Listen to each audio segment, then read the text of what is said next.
Well, and I think Gary's basically said that the mini league among the leading clubs might be the decisive factor come the end of the season, but equally, if there's a banana skin or a random result against a lower side, that can have an impact as well, can't it?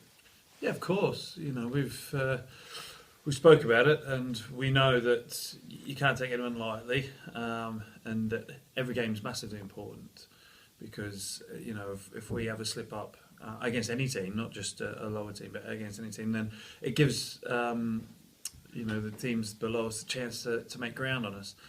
So we understand that mini league, as the Gaff speaks about, how important that is to be at the top of that. But there's no point in winning that league and then failing against the so-called lesser teams. So we've obviously suffered defeat against Altrincham once this season, and we want to make sure that's not twice, so we can keep up the pressure on the teams below us, and make sure we can go into the Christmas period on a high. Was the feeling in that Altrincham game that there was a goal in their side, but they tend to give you a chance because of the way they defend? Yeah. I mean, every team got a threat. It's not a case of that you go into any team thinking, well, they're not going to score, so we might as well go and fill their boots. You've got to earn that right, and sometimes we've taken longer to get that goal and other times we scored quite early. But we won't be taking them lightly. We obviously we know from what happened last time that we felt on the day that we probably weren't 100% at it, but when we got the goal to go 1-1, me personally, I smelt blood. I was like, right, we can go on and win this. Maybe we've learned from that we sort of went, right, let's go, let's press them, and we didn't really close the back door, which was frustrating because they went on the breakaway and on the counter attack and caught us napping really. So we'll make sure that we don't do that again. Won't underestimate them, and if we play our game, then I'm quite confident that we can get the result we want. So interesting, in matches since then, Eastleigh and Forest Green in particular, I'm thinking, you get to the last 10 minutes at 1-1. Have you been quite happy to kind of see those games out and take the draw? You've got to take each game on its merit. Playing against Eastleigh was a different story. They were probably looking the more dangerous side, and it was a case of, well, we don't want to lose the game. We'd rather take a draw, and a draw against them might not be a bad result. As much as you want to win every game, you've also got to be mindful that sometimes a point is better than none. And on the way we were playing against Eastleigh,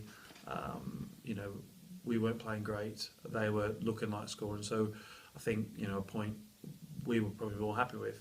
The Forest Green game, when you take that into consideration, where we were in the league compared to them, a point was better for us than it was for them. It kept us top, kept them down there. So you've got to take each game on its merit, and and going into Saturday, we're definitely looking for the 3 points. It's not a case that we're going there we're going to let them come here and take points off us because they've already done that this season. So it's like I say,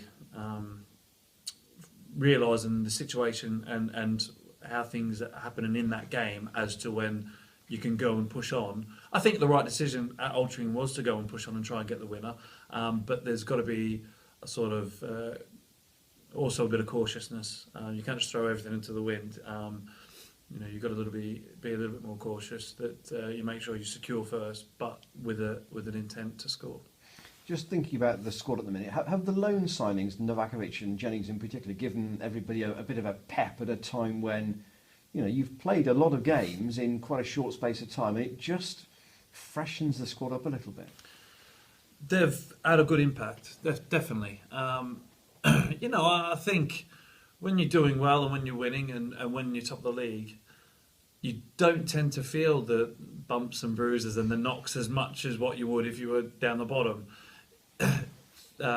You tend to feel a lot fresher, a lot happier, a lot smilier because things are going so well. So I do think we needed maybe a little bit of freshening, but what they've done is they've come in and they've fitted in like they've been here all season, which is hard to do at times. So you've got to give them credit, and they've slotted in really well. They've made impacts. Like Geno's had a couple of assists. He's played really well in the games. When Andre's come onto the pitch and when he started the week, he's looked really good, really lively. We needed a big performance for him at Aldershot at half time. He come on and I thought he done really well for his first game. So, they've slotted in really well. Like I say, maybe freshened us up a little bit. Not that we massively needed freshening up, but, it gives us other options, give the manager other options, and, maybe just keeps one or two people on their toes to keep performing. So everyone's playing at their best. Does it feel as if this next fortnight is quite a big period, and this is the start of it, Alti? This is the start of a massive 10 games, I feel. But these next 4 are really important. There's a chance for us to really kick on. The manager spoke about that, about us not resting on our laurels, I suppose, and making sure that we really push on now. And we've got a great chance with the teams that we're playing, not to disrespect them in any way, but for great opportunities to get 4 wins. And maybe put a little bit of daylight between us and the chasing pack. So massive 4 games, but I feel, like I say, is a really big 10 games for us. If we can have a really good 10 games, then it can really set us up for a good run in. Maybe like your cricket, it's like a third ever test match, isn't it? When you're sort of setting up the final result in many ways, you can sort of pound the opposition into a bit of submission. Yeah, as long as you've got 500, 600 on the board and they're 6 down, then exactly. It's I wouldn't say it's the run in yet. I think and maybe not. Maybe sort of after tea on the second day, maybe. But we've still got a lot of work to do. There's a lot of games to be played.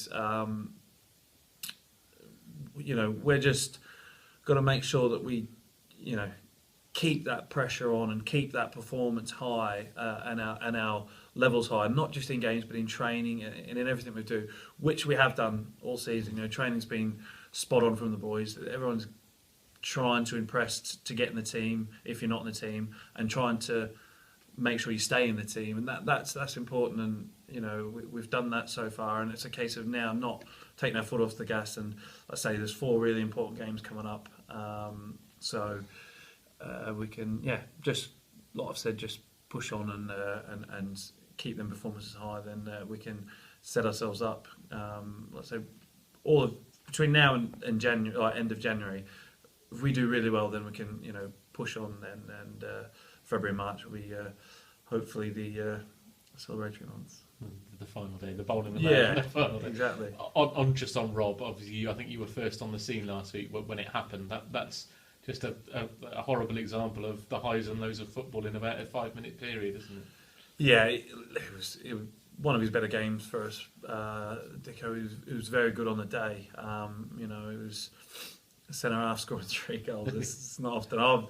I've never done that, that's for sure, and I've been playing a lot longer than him. So it was a really nice day for him. But obviously the injuries sort of put a dampener on things a little bit for him.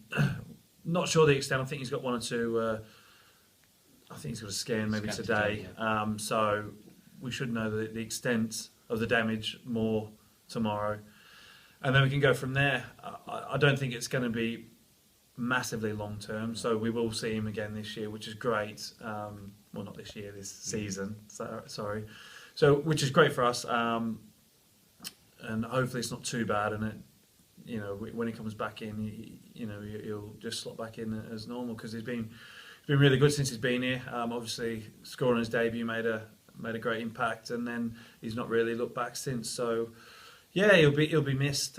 We've got capable players to fill in for him until he's fit and ready to come back. But it's a shame to have him missing, but give somebody else that opportunity now. So we've got that competition amongst the squad. So whoever comes in now will be ready to fill the void, hopefully.